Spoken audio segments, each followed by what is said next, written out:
us about how this concept came about? Oh, look, it's obviously Melbourne Footy Club and such a diverse city, having the name of the city, we really need to grow our game and our fan base as well. And we really wanted to welcome, they've got so many diverse backgrounds in Melbourne. It really struck me, welcome everyone that visits Melbourne, moves to Melbourne, hasn't been to a game before. And this is just an iconic place, and I think sometimes we can take it a bit for granted. But to just give everyone experience, the city, is a growing city, and to have City of Melbourne, Robert Doyle right behind it as well. We're really an inclusive club. Diversity is really important, and we need to grow grow the club as well. And it's basically about that. It's an investment in our future as well.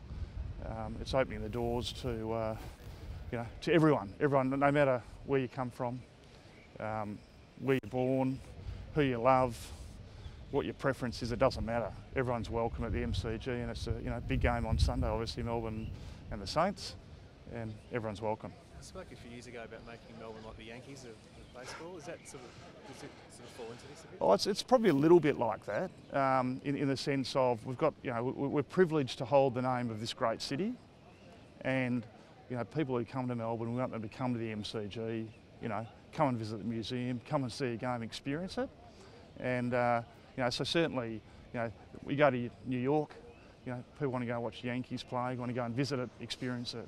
And we really want to welcome people to the MCG and to this great club. I mean, obviously founded in 1858, the oldest club. A lot of heritage, a lot of history, something we're very proud of. Now, there have been a lot of themed matches and themed rounds, obviously really great causes.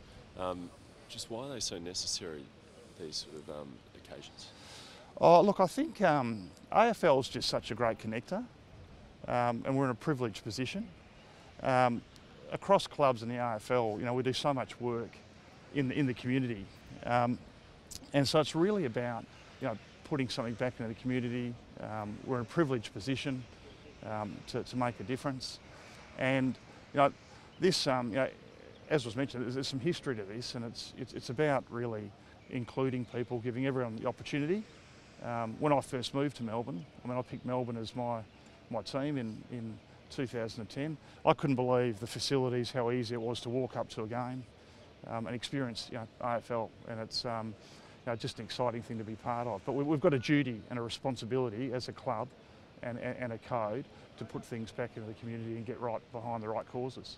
As someone who runs a large and inclusive business, are you disappointed that attempts to legislate marriage equality continue to be stalled and delayed and pushed back?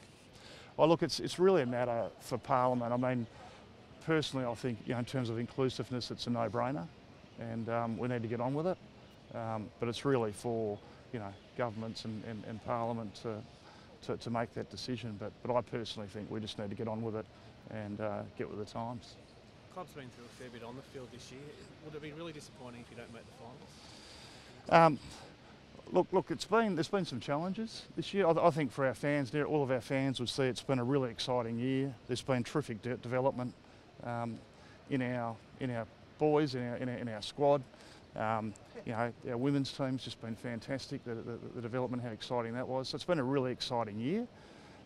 We obviously want to play finals. We've got an opportunity in front of us. 10 wins, 3 games back in our home deck after travelling. 3 games back here. Great opportunity, and we really want to see growth and development, and go from here. But did you expect to make the finals this year, though? In terms of expectations, what I expect as a club is that every day we work hard to get better and better, and to develop. We've always said that it'll be a rocky road, not a straight line, and there'll be challenges and adversity, and we've experienced that. And I've been proud of the way the guys have responded. We're in that position again, and we've got 3 games on our home deck at the G to finish the year, and see what happens from there. Glen, do you and the board feel vindicated with your appointment of Simon Goodwin, being pretty good this season? Oh, look, I'm very happy with Goody and Macca and the whole coaching group. I mean, the work that they do, the development, not just our players as footballers, but as people. There's some terrific work being done.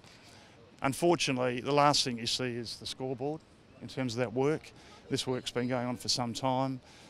So yeah, we're very comfortable about where our group's at and where we're going from inside the club, and really exciting times ahead, I think. 3 games here and really looking forward to it. Do you expect the club to be fairly aggressive during the trade period? Sorry? Do you expect the club to be fairly aggressive during the trade period? I'll leave that to our footy department. That's really for Josh Marnie, and we've got a great team of people there, and I think they've demonstrated that over the last few years, so we'll see what happens.